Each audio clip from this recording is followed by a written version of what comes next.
Ginagawa na raw ng paraan ng Department of Agriculture ang tila kakulangan sa supply ng manok sa bansa.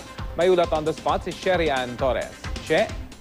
Yes, Rafi, sa budget presentation ng Department of Agriculture dito sa Kamara, sinabi ni Agriculture Secretary Proceso Alcala na ginagawa na ngayon ng paraan ng DA ang nararamdamang kakulangan ng supply ng manok. Una na raw dito yung pag-order ng DA sa mga nag-aalaga ng manok sa Regions 3, 7 at 9. Sabi ni Alcala, wala naman talaga masasabing shortage sa supply ng manok sa bansa.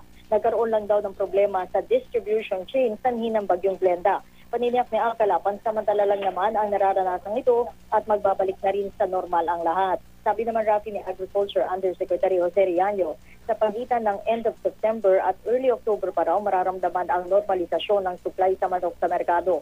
Dahil sa Southern Luzon ang tinamaan ng husto ng Bagyong Glenda, nagkaroon daw ng di inaasahang problema sa demand sa Metro Manila at mga kalapit na probinsya. Pero normal naman daw ang supply at presyo ng manok sa mga lugar na hindi nasalanta ng husto ng Bagyong Glenda, sabi ni Riaño.